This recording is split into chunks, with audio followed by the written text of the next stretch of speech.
Welcome, dear listener. You've found your way to Sleepy Historian, a corner of calm on the internet where the past drifts gently into the present, and where boring history becomes a soft doorway into rest. This is Boring History for Sleep, a place for falling asleep to boring history, bedtime relaxation, and soft storytelling.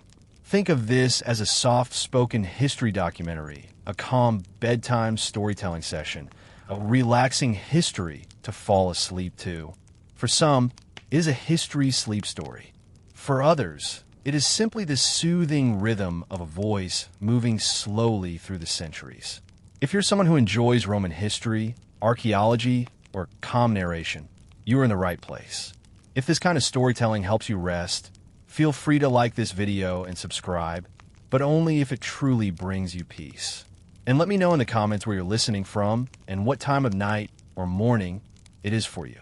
It is strangely comforting to know who else is out there, falling asleep to the same old stories. Together, we form a quiet audience across the world, drifting into sleep with history as our companion. So dim the lights, settle into your bed, let your body feel heavy against the sheets. Allow your breath to slow. Let the thoughts of the day slip away, as gently as footsteps fading in an ancient street. Tonight, we are entering the strange, quiet world of the Roman marketplace. When we think of ancient Rome, we often imagine great marble temples, legions in armor, or senators in white togas. But for most Romans, life was shaped not by politics or battles, but by the simple, everyday ritual of buying and selling. The marketplace was where lives intertwined, where gossip was exchanged, and where items both ordinary and extraordinary changed hands. Some things for sale were familiar: bread, olives, figs, wine. But others were far stranger to modern eyes. Imagine stalls where sellers offered jars of fermented fish sauce, or where caged dormice, plump and fattened, waited to be served at an elite feast. Picture counters stacked with medical charms or unusual ingredients meant to cure illness or ward off bad luck. Imagine yourself walking slowly through narrow stalls, the rhythm of Roman daily life murmuring around you. In this story, we'll wander those markets together, exploring the curious things Romans bought and sold. We'll move gently through 4 chapters. First, a slow immersion into the daily sights, sounds, and smells of the Roman Forum and its markets. Then, we'll pause to follow a figure from history, a seller, a buyer, or perhaps a Roman cook, whose life was shaped by these unusual traits. After that, we'll linger with the cultural puzzles, the mysteries of Roman habits and beliefs revealed in what they chose to sell and to buy.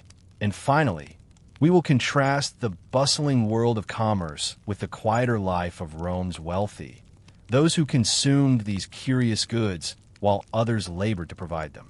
No battles tonight, no drama or excitement, just the steady rhythm of commerce in an empire long gone.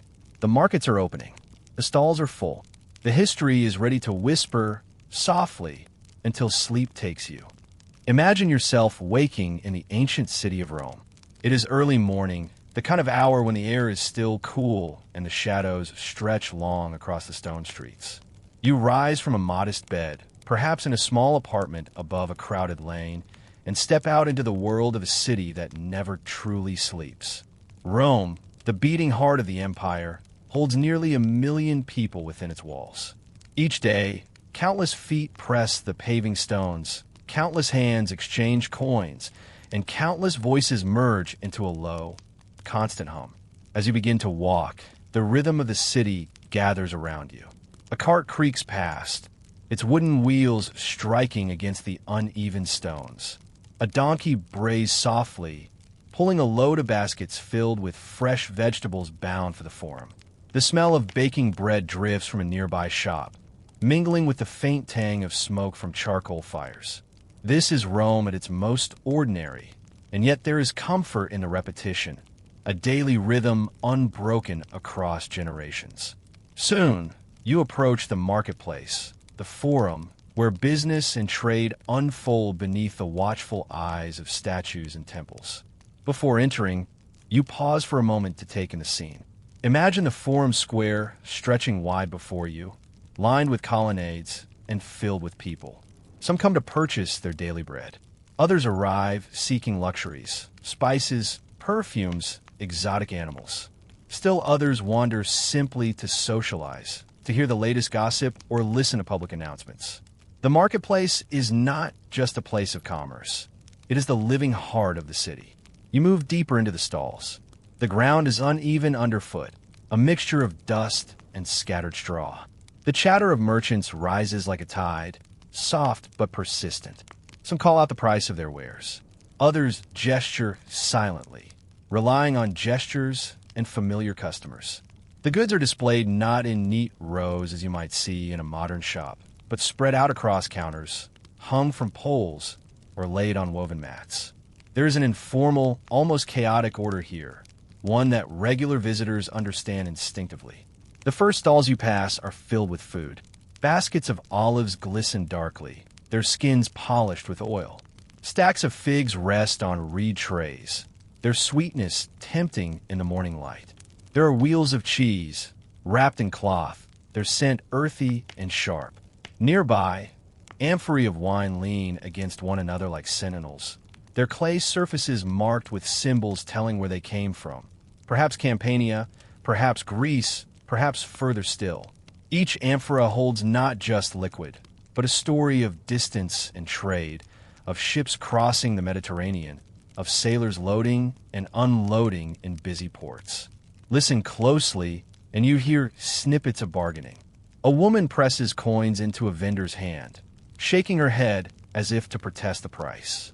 A young boy lingers near a tray of honey cakes, his eyes wide, hoping his father will allow him a treat. Two older men argue over the freshness of fish, pointing at scales that glisten faintly in the morning sun. The arguments are rarely loud, but persistent, like waves that break endlessly against the shore. As you wander, the smells shift and change. Near the fishmongers, the air is heavy with the salt of the sea and the sharpness of preserved catch. Around the bakers, warmth radiates from ovens, carrying the scent of crust that will soon crack under the bite of hungry customers. A spice seller has opened his jars, and traces of cinnamon, pepper, and cumin drift into the breeze, catching at the back of your throat. This mixture of aromas is at once overwhelming and oddly familiar to the Roman shopper, a sensory rhythm that repeats with every market visit. The crowd itself is worth noticing. Citizens in clean white tunics walk slowly, inspecting goods with deliberate care. Freedmen, dressed more modestly, hurry about with baskets on their shoulders.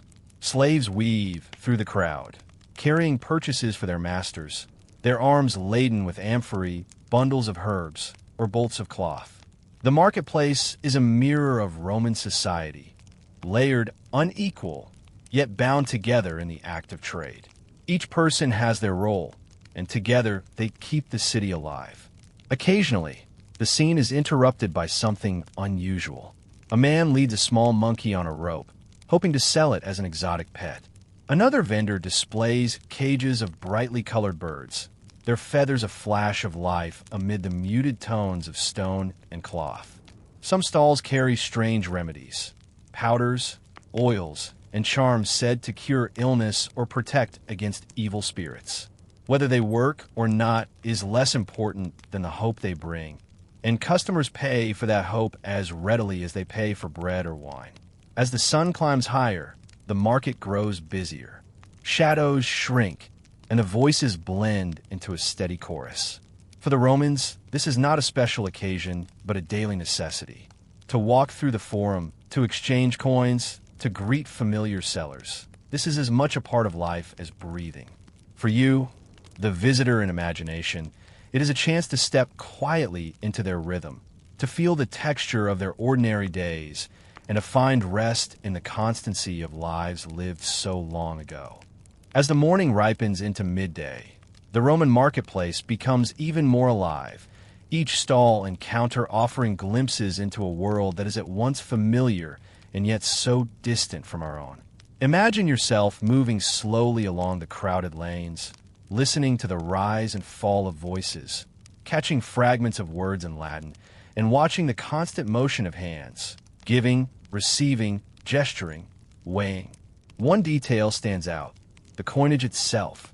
Roman coins passed between buyers and sellers like leaves in the wind, small, heavy tokens that carry more than simple value. On their surfaces, the profiles of emperors stare out in quiet authority, their faces reminders that even in the act of buying figs or garlic, the power of Rome's rulers is never far away. A vendor might pause to bite gently on a coin, testing its authenticity, before slipping it into a pouch that jingles faintly with every movement. Money here is not just currency, it is a constant reminder of empire.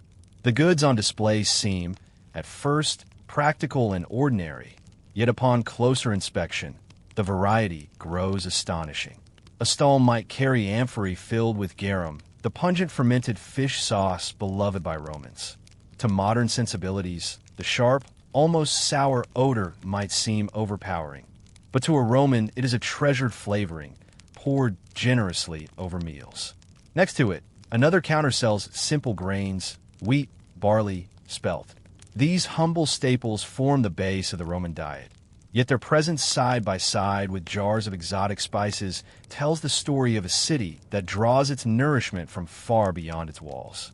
Look further, and you will notice sellers of small animals. In one cage, plump dormice scurry softly, their tiny paws pattering against the straw. These creatures are destined not as pets, but as delicacies, fattened in special jars until the day they are baked or stuffed for the tables of the wealthy.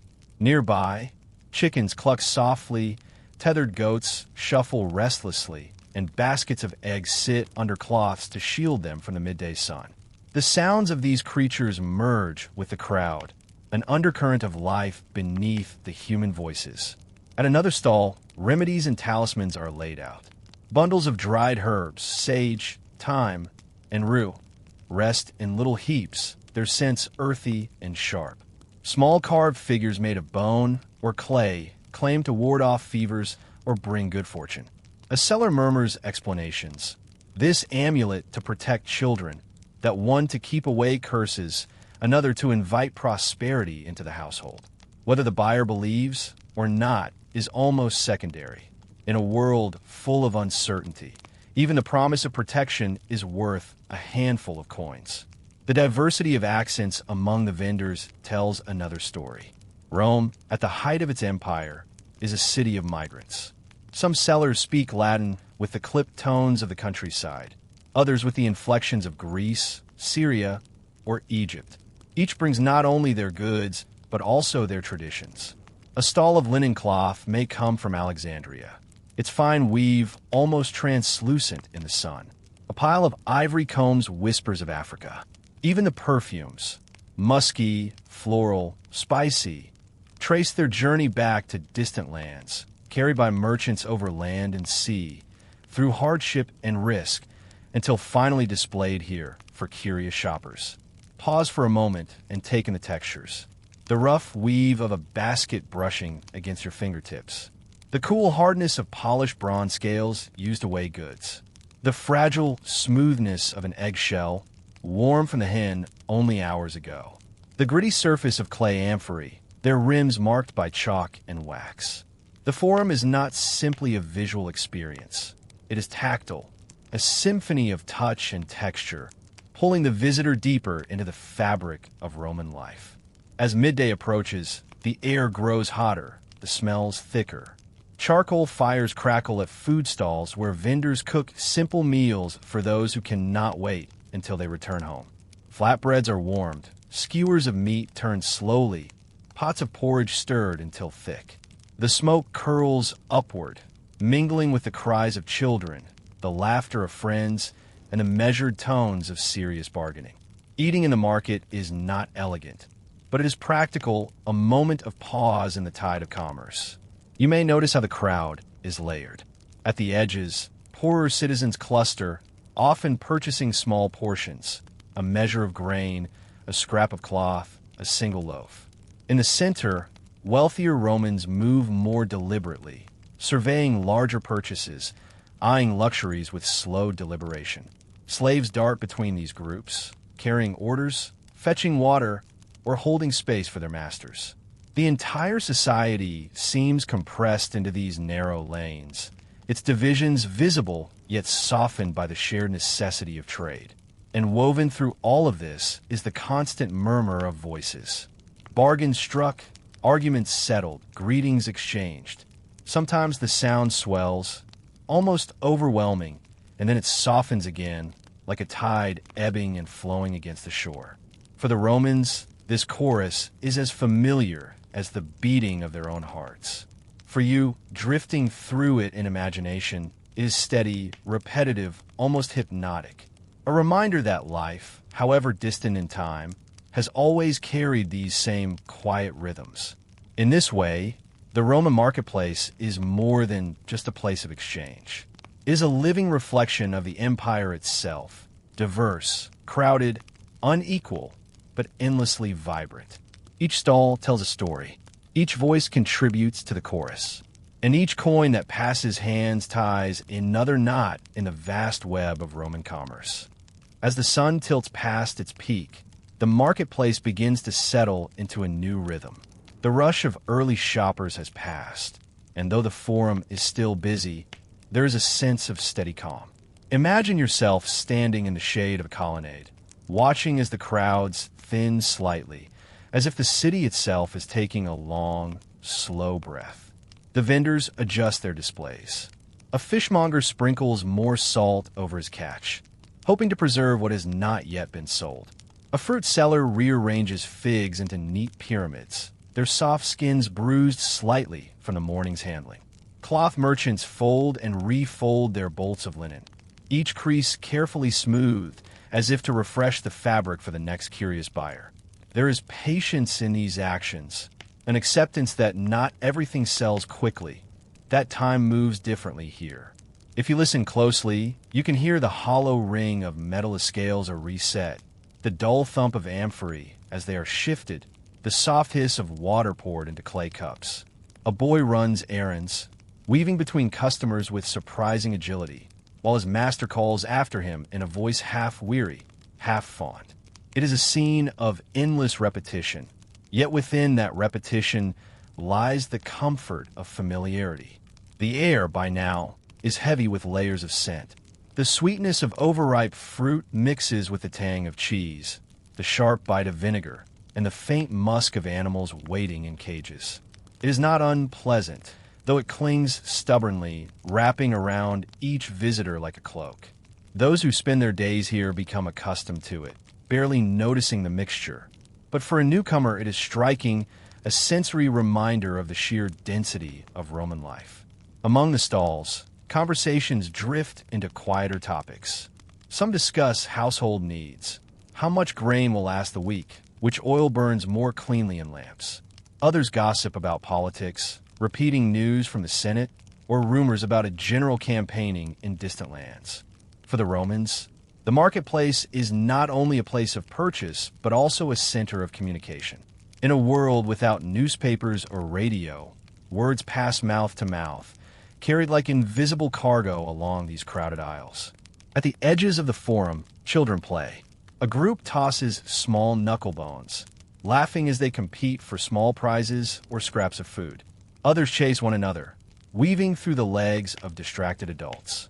Their games are simple, yet they carry echoes of the same amusements children have always known. For a moment, the marketplace becomes not just a site of business, but a backdrop for everyday joy. Imagine, now, the physical textures underfoot. The paving stones, worn smooth by centuries of footsteps, feel cool in shaded places and hot where the sun has lingered longest. Dust settles in the crevices, stirred up with every passing sandal. In some corners, bits of straw and discarded leaves gather, swept aside by vendors who are too busy to remove them. The forum is not pristine, yet it is alive, layered with the traces of countless daily transactions. There is also the presence of order, subtle but unmistakable. Roman officials wander occasionally, inspecting measures and weights, ensuring that sellers do not cheat customers too openly. Scribes sit at small tables, ready to record contracts for larger sales. Even in the simple act of buying food, The machinery of Rome's governance hums quietly in the background. The empire reaches into every corner, even here among figs and fish sauce. Now and then, a procession passes, perhaps a priest moving toward a nearby temple, accompanied by assistants carrying small offerings. The marketplace pauses briefly to watch, then resumes its rhythm, as though such moments are simply another thread in the fabric of life. The sacred and the ordinary coexist seamlessly, one blending into the other without tension. By mid-afternoon, shadows lengthen again. Some vendors pack away what remains unsold, tying bundles of herbs or sealing amphorae for the next day. Others linger, hoping for one last customer before dusk. The marketplace is never entirely empty, but its energy softens, its chorus quieting into something more subdued. Imagine yourself walking slowly back through the lanes, the noise fading behind you, leaving only the memory of voices and scents. What lingers is not any single object, not the figs, nor the spices, nor the animals, but the rhythm itself. The Roman Forum is less about what is sold and more about the constancy of human exchange, the repetition of days lived in community. It is this steady heartbeat, more than the monuments or the generals, that defines the life of Rome. As you drift away from the marketplace, allow yourself to carry that rhythm with you. Steady, repetitive, unhurried. Just as the Romans found comfort in the daily cycle of trade, so too can you find calm in imagining it. A reminder that even in the vast empire, life was lived moment by moment, purchase by purchase, in the quiet hum of ordinary days. Imagine, now, that among the countless figures in the Roman marketplace, we choose to follow one. Not a senator or general, not a name written in marble, but someone whose life unfolded in the humbler rhythm of trade. His name could have been Marcus, though many men bore that name, and little about him would have marked him as extraordinary. Yet in his stall, tucked between sellers of bread and cloth, he offered something unusual: jars of garum, amphorae filled with a strong, fermented fish sauce that was both a delicacy and a staple in Roman cooking. Marcus was not wealthy. He did not live in a grand villa or dine in marble halls. Instead, he lived in a modest apartment above a noisy street, sharing space with his wife, his children, and perhaps an elderly relative. Each morning before dawn, he rose quietly, careful not to wake the younger ones still curled in sleep, and made his way to the market. His work began long before the crowd arrived. The garum he sold was not made in Rome itself, but arrived in heavy jars from the coastal towns. Ships carried it across the sea, and traders unloaded it at the bustling ports of Ostia before it made its way inland. Marcus's role was not glamorous. He purchased jars in bulk, arranged them carefully in his stall, and spent his days persuading customers of their quality. To some, garum was a common ingredient, sprinkled on nearly every dish. To others, the finest garum was a luxury, more expensive than many could afford.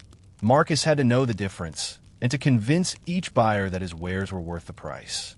His stall was simple, a wooden counter shaded by cloth stretched overhead, with amphorae leaning in rows behind him. Each jar bore painted markings, the name of the producer, the town of origin, the quality level. Some bore stamps claiming excellence, others more modest labels. Marcus knew these markings by heart, for his livelihood depended on explaining them with patience. Customers leaned close, wrinkling their noses at the sharp odor, and Marcus, calm and steady, would assure them that this was the true scent of quality, the unmistakable promise of flavor. Beyond selling, Marcus also navigated the small dramas of the forum. He listened to complaints about prices, reassured skeptical buyers, and exchanged news with neighboring merchants. He learned which families preferred the stronger sauces, which preferred milder. He knew which cooks served elite households and which fed soldiers in barracks. In this way, his business was not just about jars, but about relationships, woven slowly over years of repetition. Imagine him on a typical day. A woman approaches, her cloak pulled tightly against the sun. She examines a jar, lifts its lid slightly, and frowns at the pungent air. Marcus explains softly that this jar comes from Beetica in Spain, renowned for its rich flavor. He does not hurry his words, but lets them sink in, steady and convincing. Eventually, she nods, places her coins on the counter, and takes the amphora. Another customer arrives, a young man with quick gestures, asking for the cheapest jar. Marcus provides it without judgment, understanding that not all can afford the finest. Each sale, large or small, matters equally, for each helps sustain his family. At midday, Marcus might pause briefly, sharing bread and cheese with a fellow merchant, his hands dusty from clay and coin. They speak quietly, not of emperors or wars, but of supply shipments, the difficulty of storage, the unpredictability of customers. These conversations are simple, yet they reveal the true fabric of Roman life. Men and women concerned not with the grand stage of empire, but with the ordinary balance of making a living. There were challenges, of course. Sometimes shipments were delayed, leaving Marcus with too few jars to sell. Sometimes the odor of garum attracted complaints from neighbors who wished his stall were placed further from their own. Sometimes buyers accused him of watering down his wares, and Marcus had to defend his honesty with calm persistence. Life as a vendor required patience, resilience, and the quiet acceptance that fortune shifted as easily as the breeze across the forum. Yet there was also pride. When a well-dressed cook purchased his garum to prepare a feast for a wealthy household, Marcus felt a small sense of importance. His jars, humble as they were, would be part of dishes served in rooms adorned with mosaics and lit by silver lamps. He would never sit in those rooms himself, yet his labor touched them nonetheless. It was a thread, invisible yet real, tying his modest life to the grandeur of Rome. As the day waned, Marcus packed his remaining jars carefully, covering them with cloth to shield them from the heat. He counted his coins with measured satisfaction, knowing that some days were better than others. But each coin represented another meal for his family, another rent payment for their small home. Walking back through the streets, the weight of his basket was balanced by the lighter weight of completion. Another day lived, another market survived. In Marcus's story, there is nothing spectacular, nothing historians would carve into stone. And yet, in the quiet rhythm of his work, we see the life of countless Romans, men and women who sold, bargained, and carried the empire forward not through conquest but through trade.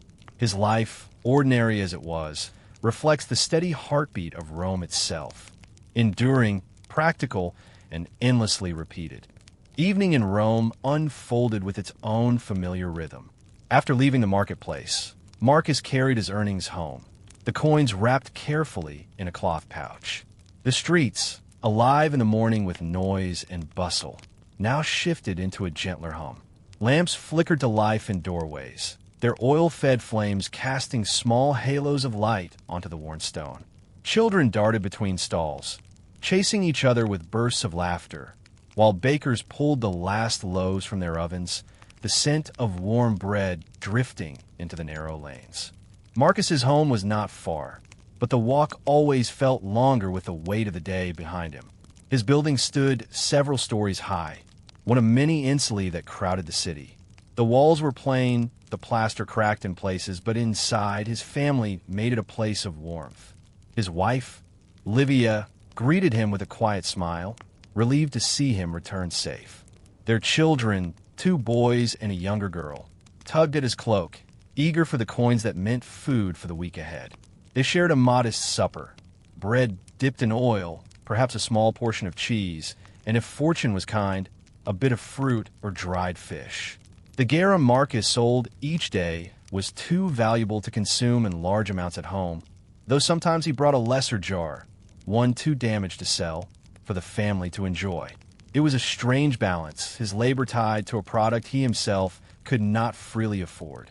Yet there was a quiet pride in knowing his work sustained not only his household, but countless others who relied on his trade. One evening, however, Marcus faced an event that disturbed this rhythm. A shipment he had been promised from Beetica, a coastal region in Spain, failed to arrive on time. Days passed, and still there were no jars delivered to his stall. Customers, loyal and impatient, asked for the sauce he had praised so often, but he had nothing to offer them. His neighbors in the forum shook their heads sympathetically, for they knew how fragile fortune could be when it rested on the flow of trade. Marcus could not simply wait. He decided to visit the warehouse near the river docks, where shipments were unloaded and stored. The journey there took him through a different side of Rome, the industrial edge where carts groaned under heavy loads and the air was thick with the scent of tar, rope, and brine. The Tiber's waters lapped against stone embankments, carrying barges heavy with grain, wine, and oil. Amid the shouting of dockworkers and the creak of pulleys, Marcus searched for the missing jars that meant survival for his business. At the warehouse, he discovered the problem. The ship carrying his order had been delayed by storms at sea. Amphorae of garum had arrived, but in smaller numbers, and many were already claimed by larger merchants with stronger connections. Marcus, a small seller, found himself pushed aside, his voice drowned out by wealthier traders bargaining for priority. He pleaded, calmly but firmly, explaining that his customers awaited him, that his family depended on his trade. The clerk listened with polite indifference, scribbling notes onto a wax tablet, but offered little reassurance. For Marcus, this was a moment of quiet crisis. Without jars to sell, he faced days, perhaps weeks, of returning to the forum empty-handed.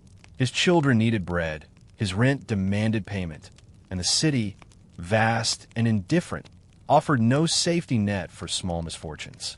He returned home that evening more heavily burdened than he had left, the silence in his steps betraying his unease. Livia noticed, of course, but she did not press him with questions. Instead, she placed a hand on his shoulder, a gesture of wordless support that carried as much strength as any speech. And yet, resilience defined Marcus's life. The next day, though his stall looked bare, he set it up as usual. He spoke with customers honestly, explaining the delay, offering what little he still had. Some frowned, disappointed, but others understood. In the slow unfolding of days, fortune shifted again. A smaller shipment arrived from another town. Not Baetica this time, but from a closer source, the quality less refined but serviceable. Marcus purchased what he could, filling his jars once more, grateful for the chance to continue. This small episode, unremarkable in the sweep of history, reveals the quiet uncertainty faced by ordinary Romans. Their lives were not measured in battles won or monuments raised, but in the steady effort to endure setbacks, to find solutions, to continue moving forward despite the weight of obstacles. Marcus did not triumph with grandeur, but with persistence, a victory invisible to the annals of historians, yet deeply real to those who lived it. Later, when his children asked why he seemed weary, Marcus spoke gently. He told them that life in Rome, like the sea itself, carried storms and calms alike. Some days the jars would overflow, other days they would be scarce. What mattered, he said, was to rise each morning and meet the day with steadiness. His words, simple and quiet, carried the wisdom of one who had lived not in luxury, but in the unending rhythm of survival. In this, Marcus's story becomes more than his own. It reflects the countless merchants, artisans, and laborers who sustained Rome. They did not command legions or debate in the Senate. Yet without their persistence, the empire would have starved. Their names are mostly forgotten, but in imagining Marcus, we glimpse their resilience, their humanity, and the humble victories that defined their lives. As the years passed, Marcus's days continued much as before, but with subtle changes that only became clear when he paused to look back. His children grew taller, their laughter filling the small apartment with the energy of youth. Livia's hair, once dark and smooth, carried threads of silver that caught the lamplight in soft glimmers. And Marcus himself, though still strong, noticed the small signs of time. The stiffness in his knees after standing all day in the forum, the way his hands bore the faint scent of garum no matter how thoroughly he washed them. Yet the rhythm of life endured. Each morning, he rose with the city, greeting neighbors with nods and quiet words as he made his way to the marketplace. The forum never failed to hum with activity. It was a constant reminder that Rome itself was alive, not through its emperors or generals alone, but through the countless daily exchanges of merchants and buyers. The empire might expand or contract, rulers might change, but the need for food, for goods, for human connection remained constant. Marcus found comfort in that unbroken pattern. There were moments of joy that balanced the weariness. On festival days, his family joined the crowds, watching processions wind through the streets with music, banners, and incense. The children stared wide-eyed at the sight of decorated carts and priests carrying sacred objects. Their ordinary world transformed into something almost dreamlike. Though Marcus never forgot the weight of his daily burdens, he allowed himself to smile, sharing in the collective spirit of celebration. One year, his eldest son began to help at the stall. The boy's hands were quick, his voice eager as he learned to weigh jars, count coins, and greet customers politely. Marcus felt pride stir quietly within him. This trade, humble though it was, could be passed along. It offered stability, a thread connecting one generation to the next. In that moment, Marcus realized that legacy was not only measured in monuments of stone or lines in history books. Legacy could be the memory of a father's work, the continuation of skills, the rhythm of a trade carried forward. But time also brought challenges. A new merchant arrived in the forum, younger and wealthier, with connections that allowed him to sell garum at lower prices. Marcus's customers wavered, drawn to cheaper goods. For weeks, Marcus's earnings dwindled. He could not match the newcomer's scale, nor compete with his promises of abundance. Yet Marcus did not yield to despair. He adjusted, offering smaller jars for those with limited means, building loyalty through honesty and familiarity. Many chose to remain with him, not because his wares were the cheapest, but because he was known to them. Trust, he discovered, could be as valuable as coin. This quiet endurance was not glamorous, but it was vital. Rome depended not only on conquest, but on the invisible threads of daily life. Threads woven by men and women like Marcus who persisted despite hardship. Their struggles were not recorded by scribes or immortalized in statues, but without them, the grandeur of the empire would have been hollow. Marcus was, in this way, both ordinary and essential. In his later years, Marcus walked more slowly to the forum.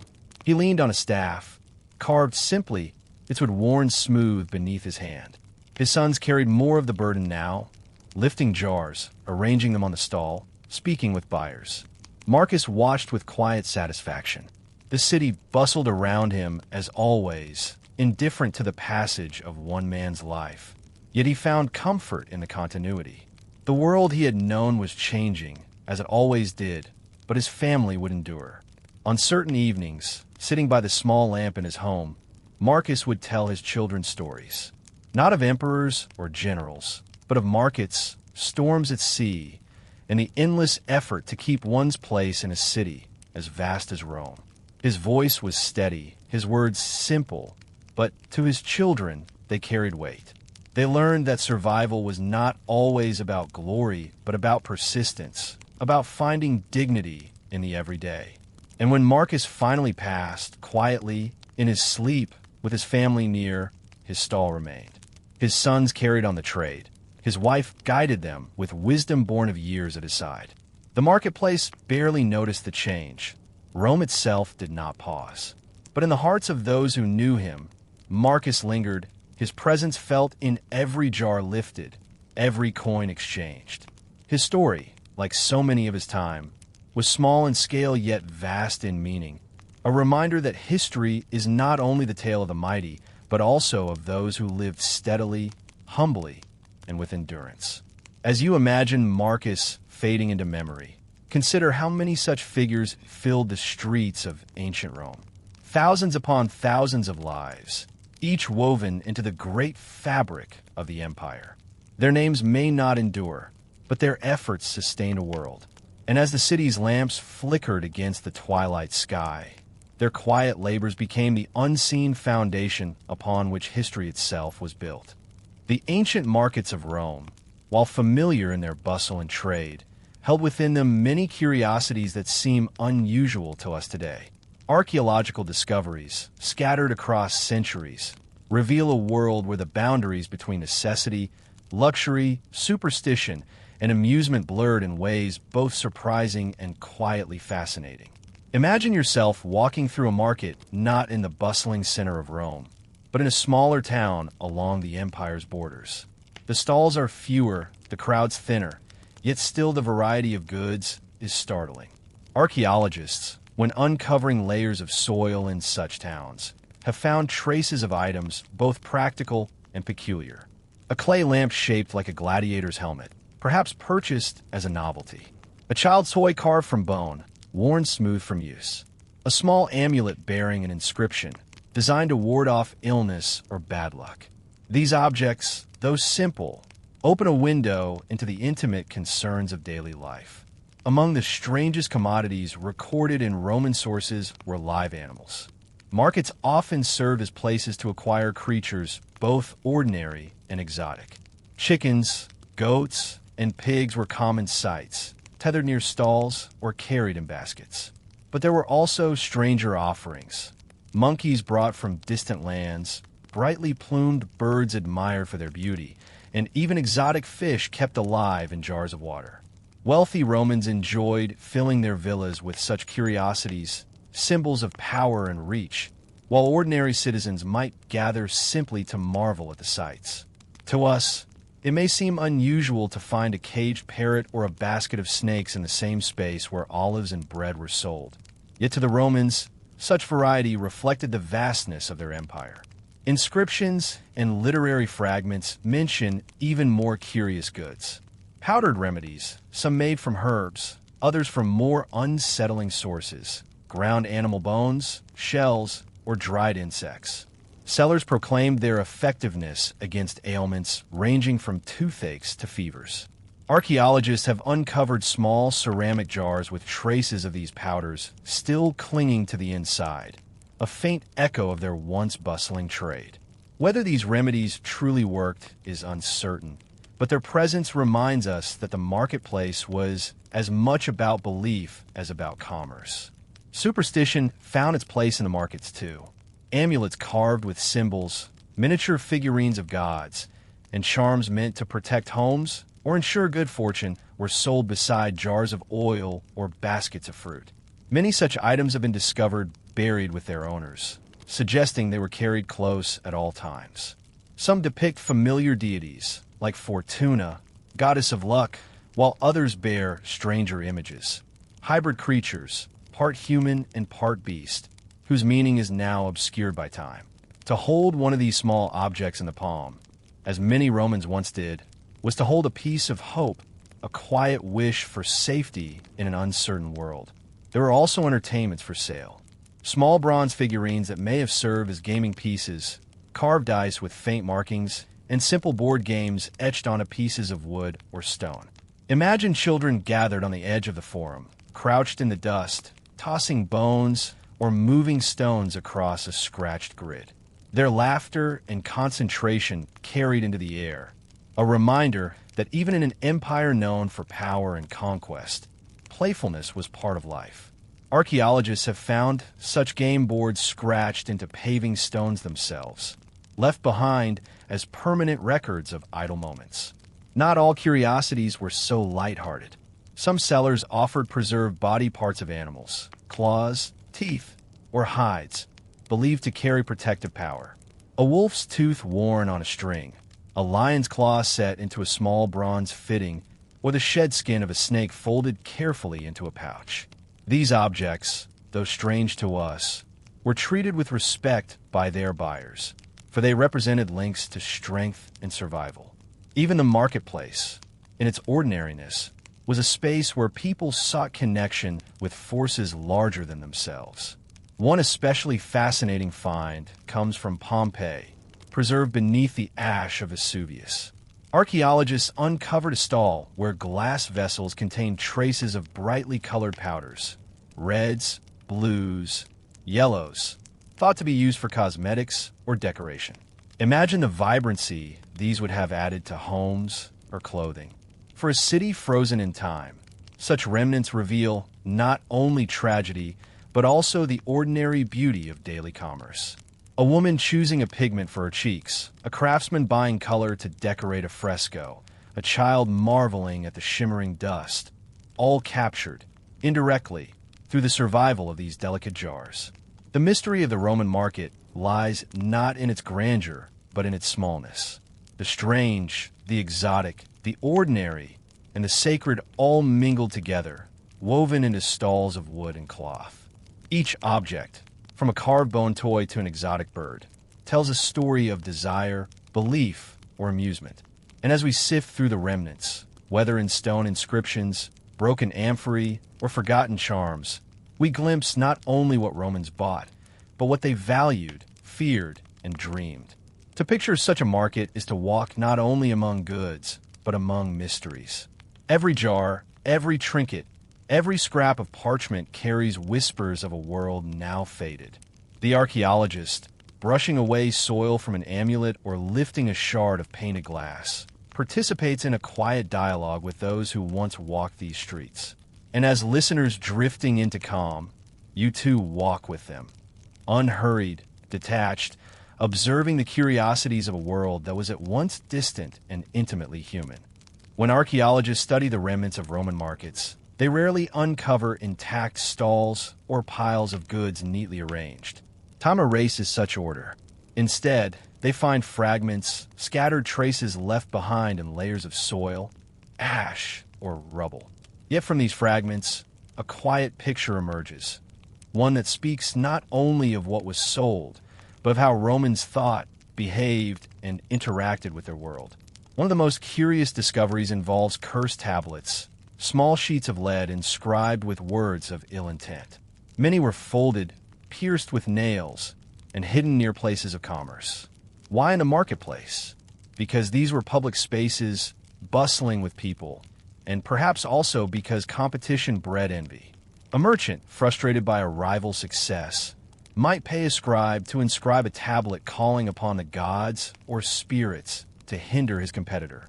Archaeologists have uncovered these tablets buried beneath floors, tucked into drains, or left near fountains.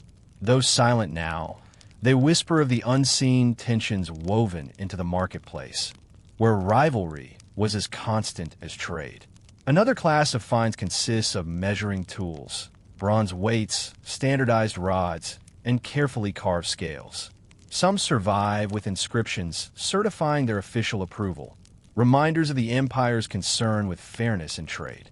Yet alongside these official objects, archaeologists have found weights slightly lighter or heavier than they should be, suggesting that not every seller followed the rules. Imagine the subtle trick: a weight shaved just enough to tilt the scale, unnoticed by a hurried buyer. To the Romans, as to us, markets were places of both trust and trickery, and the evidence lingers in these deceptively simple artifacts. Excavations also reveal fragments of inscriptions advertising unusual wares. In one case, graffiti scratched onto a wall in Pompeii describes a seller of miracle ointments, promising health, beauty, and success. Of course, the promises likely outweighed the results. Yet the fact that such graffiti survived suggests that sellers sought attention in any way possible, leaving their mark directly on stone. Today, these faint words, written by unknown hands nearly 2,000 years ago, survive as delicate echoes of marketing strategies not so different from our own. Beyond inscriptions, archaeologists uncover food remnants that shed light on what Romans valued. Charred seeds, fish bones, shells, and fragments of fruit pits have all been found buried beneath collapsed stalls. Some are exotic: peppercorns from India, pine nuts from Spain, dates from the eastern provinces. These fragments remind us of the vast distances spanned by Roman trade. A handful of pepper in Rome might have traveled thousands of miles, crossing deserts, mountains, and seas. For those who purchased it, the spice carried with it the invisible weight of empires, merchants, and caravans. There are also more mysterious finds. In one excavation, archaeologists uncovered a collection of small terracotta figurines in the form of animals, buried together beneath a floor. Were these offerings to a household deity or toys accidentally discarded? The meaning remains uncertain, suspended between ritual and play. Such ambiguity is common in archaeology. Objects survive, but their stories are half lost, leaving us to imagine the hands that once held them. Coins, too, reveal much. Stalls often dealt in the smallest denominations, bronze coins worn smooth from countless exchanges. Archaeologists sometimes find clusters of such coins dropped and never retrieved, perhaps lost in the dust or trampled underfoot. Each lost coin speaks of a moment of distraction, a hurried hand, a child tugging at a sleeve, a customer called away mid-transaction. These tiny accidents, frozen in soil, remind us of the ordinariness of Roman life. For every grand triumph carved in marble, there were 1,000 small moments when someone stooped in frustration to search for a missing coin in the dust. Some finds seem almost humorous.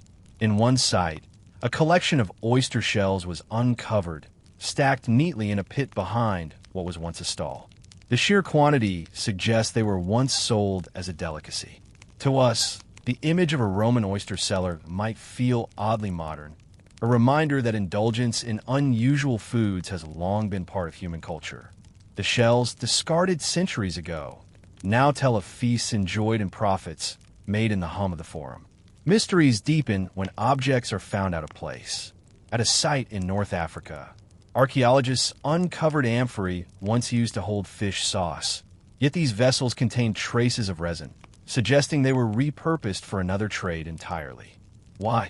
Perhaps the merchant improvised, using whatever containers were available. Such details remind us that markets were not static but flexible, adapting to shortages, opportunities, and the shifting needs of customers. In wandering through these archaeological remains, one senses that the market was more than a place of trade. It was a stage for human hopes, rivalries, and improvisations. Cursed tablets buried in drains, false weights hidden in stalls, exotic peppercorns carried across the world. Each fragment holds a story, but none tell it fully. The silence of centuries has erased the voices that once shouted prices, laughed at jokes, or whispered complaints. Yet the fragments endure, quiet but eloquent, inviting us to imagine the lost rhythm of life. And as you listen now, drifting perhaps toward rest, consider the strange duality of the marketplace, bustling and noisy in its time, but now preserved as scattered silence. The archaeologist's brush lifts the soil gently, uncovering a coin, a shard, or a scrap of writing. Each piece is small, but together they form a tapestry of memory. A tapestry that reveals not only what Romans sold, but how they thought, believed, and struggled within the ebb and flow of daily exchange. The longer one lingers in the fragments of Roman markets, the more one realizes that they were never only about buying and selling. They were, instead, spaces where the empire's vast reach met the intimacy of ordinary lives. Archaeology, with its patient recovery of lost objects, reminds us that every shard, every coin, every inscription was once part of a moment, fleeting, unnoticed, and yet deeply human. Consider the market shrines, small altars discovered near entrances or tucked into corners of excavated forums. Archaeologists have uncovered traces of burnt offerings, tiny statues of household gods, and inscriptions dedicating safe trade to Mercury, the god of commerce. These shrines were not grand temples, but modest spaces woven into the everyday fabric of exchange. A merchant might pause before opening his stall to place a pinch of grain or pour a drop of wine in offering. A buyer, nervous about a fair price or anxious for luck, might whisper a prayer as she passed. These quiet gestures, repeated countless times, infused the marketplace with layers of meaning invisible to the untrained eye. Equally intriguing are the remnants of graffiti, scratched casually onto plastered walls. Some record names, small jokes, or crude drawings. Others describe the quality of certain goods, praising or mocking sellers with remarks that, though faint today, carried the sharpness of humor in their time. In Pompeii, A famous graffito praises a seller's fine bread, while another mocks the watery quality of a tavern's wine. Such words, scribbled without concern for permanence, survive by accident, offering us voices otherwise lost. They remind us that beneath the official inscriptions of emperors, ordinary people also left their mark, sometimes literally. The marketplace was also a space of performance. Musicians, jugglers, and fortune-tellers often worked the edges of the crowd. Archaeological finds of small flutes, juggling balls, and fragments of fortune-telling dice suggest that entertainment was as much a commodity as fish or grain. Imagine yourself pausing at a stall, listening to the thin piping of a flute, watching a performer balance objects with deliberate flair, or hearing predictions whispered by someone casting carved bones onto the ground. These sounds and sights would have mingled with the calls of vendors, creating an atmosphere both practical and festive. Mystery also lies in what is absent. Many goods that filled Roman markets, fresh fruit, fragrant oils, textiles, and foods, have not survived. They leave behind only faint residues, pollen grains caught in cracks, impressions of cloth woven into hardened ash, or stains on amphorae that once held wine. Archaeologists must read these faint signs as carefully as a scholar reads words. To imagine a Roman market, therefore, is to picture not only the amphorae and coins we can see, but also the perishable abundance that has vanished. Even more elusive are the voices of those who labored but left little trace. Women carrying baskets of goods, slaves tasked with unloading carts, children sent to fetch simple items. Their presence is hinted at only indirectly. A child's footprint hardened in ancient clay, a woven sandal sole buried in soil, or the remains of a simple wooden toy tells us they were there. Their stories, though unrecorded, are as essential to the life of the market as the amphitheaters and temples we more readily associate with Rome. One particularly evocative discovery is a wooden writing tablet found near the docks of London, then a Roman settlement. On it, a note records a transaction for imported goods, listing items and prices. Though far from Rome itself, this small artifact shows the reach of Roman trade and the way its systems echoed even in distant provinces. To hold such a tablet is to feel the practical heartbeat of commerce, carried in a lands far from the city's marble forums. The mysteries of Roman markets are therefore twofold: the mystery of what survives and the mystery of what is not.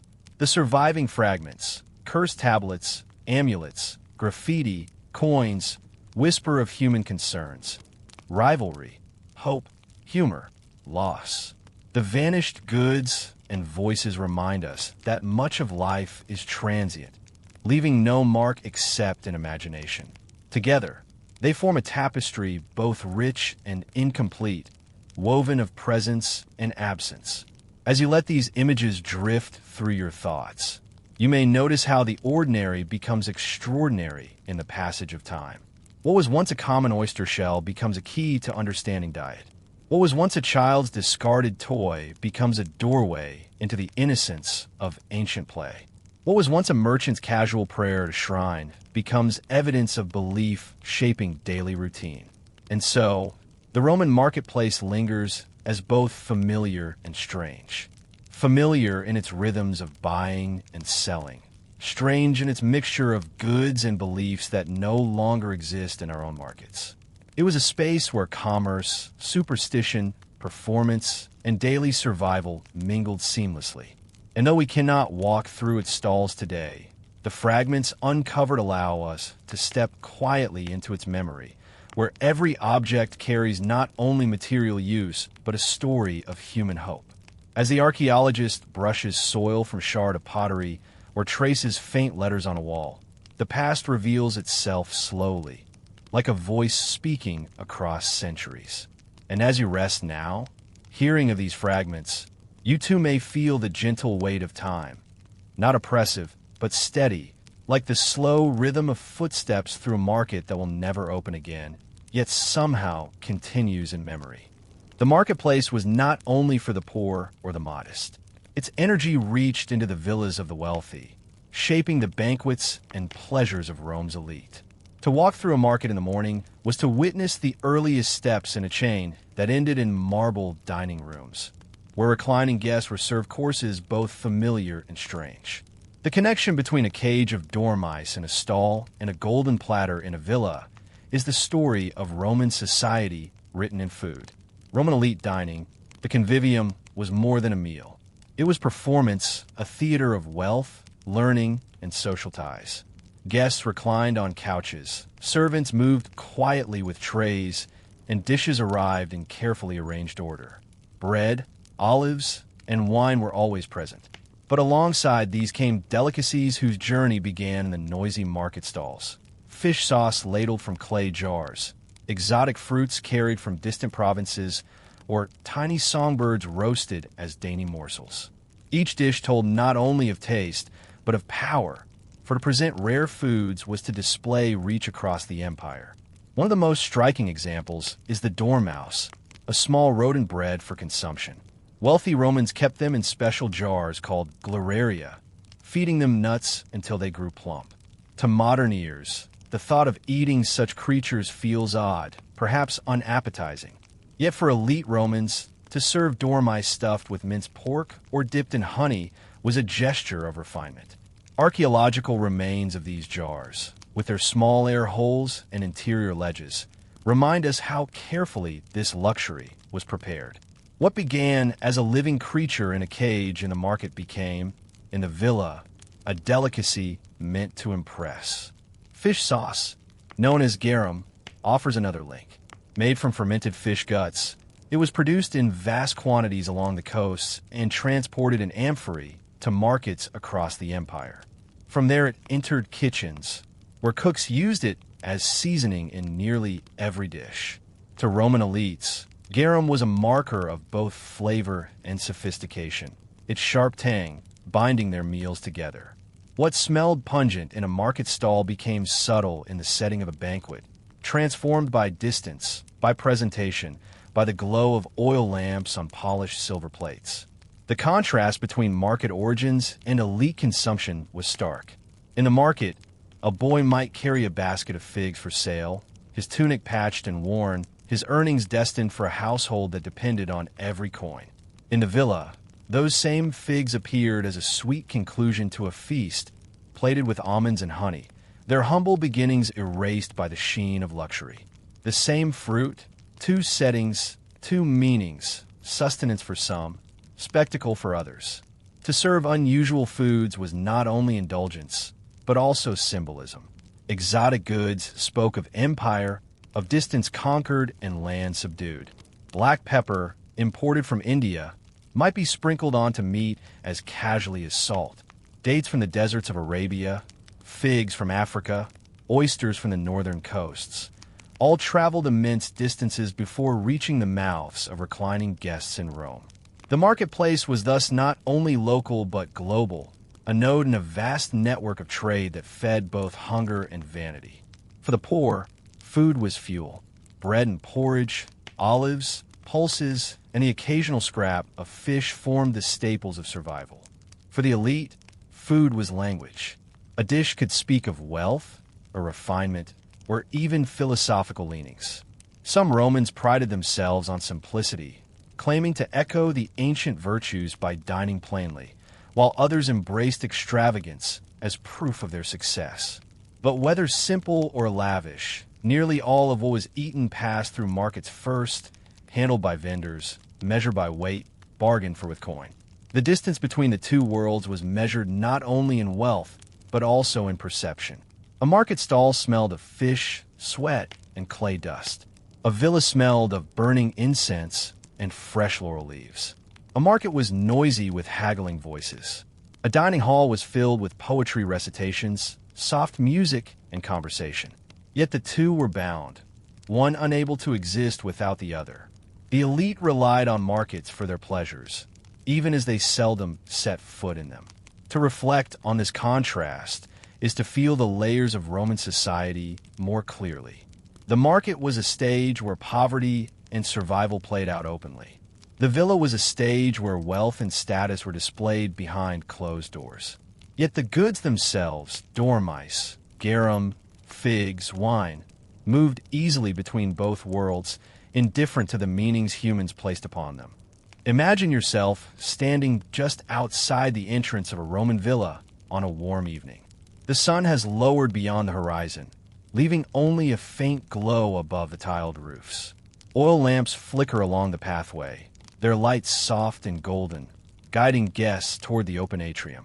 Beyond the doorway, voices murmur, laughter rises gently, and the faint notes of a stringed instrument drift outward. Inside, the world of the Roman elite unfolds, a world shaped by the same markets you have already walked through, though transformed into something far removed. The banquet, or convivium, was carefully structured. Guests reclined on 3 couches arranged around a central table, each couch holding 3 people. The order of seating reflected rank. The most honored guest placed carefully, the host occupying his traditional spot. Servants moved quietly, carrying trays and pitchers.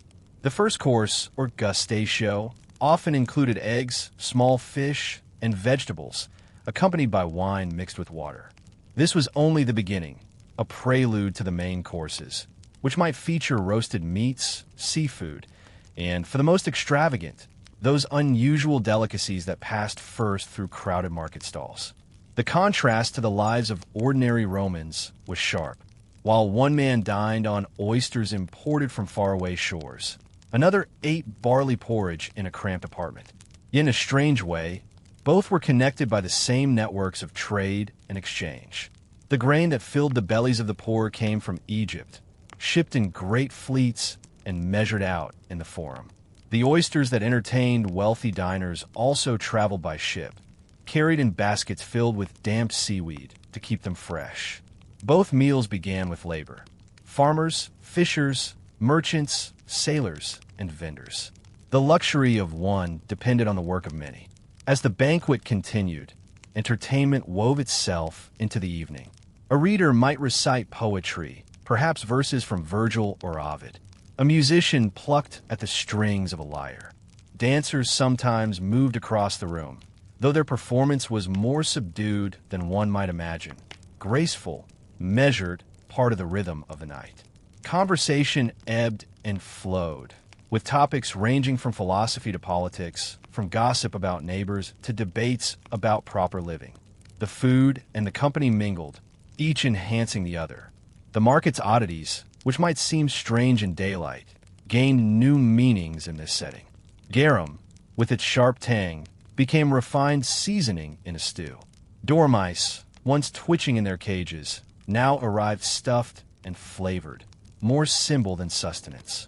Exotic fruits, purchased from a stall that smelled of dust and hay, now gleamed under lamplight, surrounded by polished silver and a murmur of appreciation. What the market offered as goods, the banquet transformed into theater. Wine played a central role. Rarely was it drunk unmixed. To consume it straight was seen as coarse. Instead, wine was diluted with water in a great mixing bowl, the crater before being poured into cups. Flavors varied, with some wines aged carefully, others sweetened with honey or spiced with herbs. The mixing itself was symbolic, a mark of civilization. To temper wine was to temper the self, just as society was meant to temper appetite with reason. For the poor, wine was a simple indulgence, bought cheaply and drunk quickly. For the elite, wine was philosophy in liquid form, a chance to demonstrate moderation, sophistication, and taste. The servants, though largely invisible in written accounts, were ever present. They filled cups, removed dishes, cleaned spills, and anticipated needs. For them, the banquet was not leisure but labor. Some were enslaved, others free, but all were part of the machinery that turned food into spectacle. They too were part of the story of the marketplace, for many of the goods they carried were bought earlier that very day. Their hands passed along the olives, the figs, the amphorae of garum. They stood at the intersection of the villa and the market, moving quietly between the two worlds. It is worth pausing here to reflect on how Romans thought about these contrasts. Philosophers sometimes criticized extravagance, arguing that true virtue lay in simplicity. They praised the frugality of the early republic, when Romans ate plainly and worked hard. Yet in practice, wealth often demanded display. To be seen as successful meant to offer more than ordinary fare, to show the reach of empire on one's table.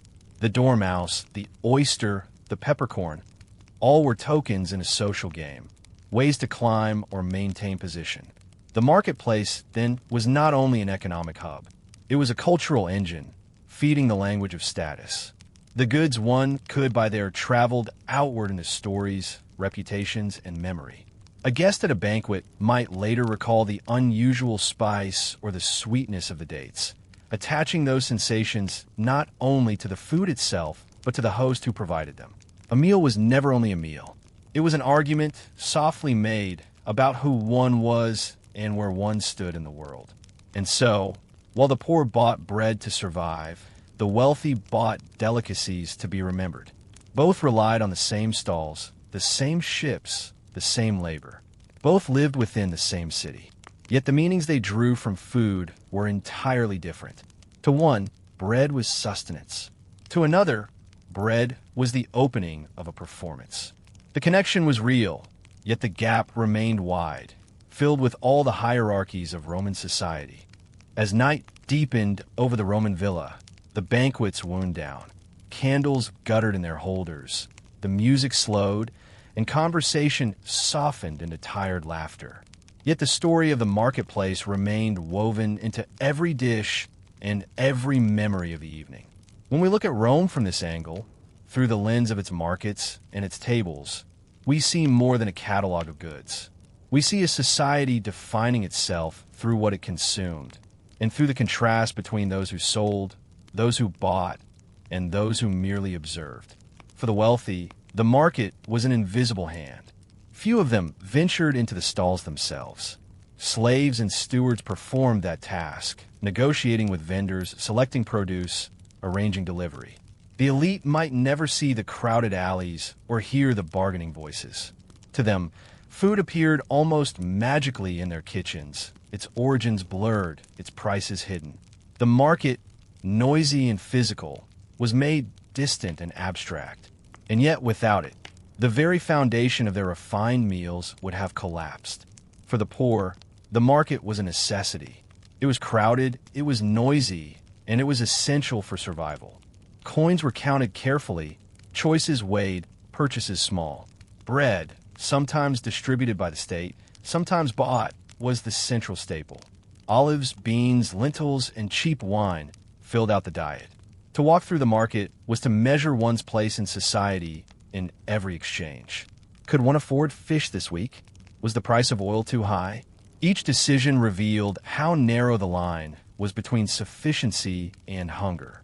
This division between the visible and the invisible was profound. The elite dined on oysters without thinking of the fishermen braving rough seas. They sprinkled pepper without imagining the long caravans that carried it from India. They consumed honey without picturing the hives tended by rural farmers. And yet, in another sense, they did think of these origins, not as labor or hardship, but as tokens of empire. Each distant good was a reminder of Rome's reach, of the lands it controlled and the seas it crossed. To eat such foods was to consume the empire itself. The marketplace was thus more than commerce. It was a mirror of Rome's identity. Each stall, each jar, each caged animal carried layers of meaning. A jar of garum was nourishment, yes, but also evidence of trade, of coastal towns dedicated to its production, of amphory carried by mule and by ship. A basket of figs was sweetness, but also the labor of orchards, the cycles of seasons, the transport along dusty roads. Even the humblest items told stories of empire, of connection, of interdependence. The elite, reclining in their villas, shaped these meanings to suit their own image. Food was rhetoric. To serve rare dishes was to speak of influence.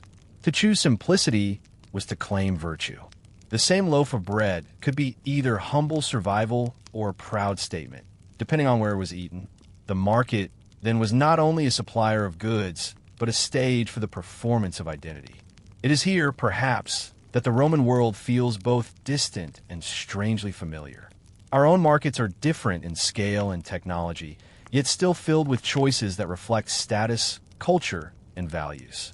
What one buys, what one serves, what one refuses, all these carry meanings beyond the food itself. Rome reminds us that consumption is never neutral. It is always a dialogue between need and meaning, survival and performance. As the guests at the banquet drifted home, carried through the streets by litter bearers or accompanied by slaves with lanterns, the villa quieted. Servants cleared the remnants, swept the floors, and stored the leftovers. The laughter and conversation faded into memory. But in the early morning, as dawn returned, the markets would stir again. The cycle repeated endlessly. Goods brought in, coins exchanged, food transformed, meanings renewed. The marketplace was never still.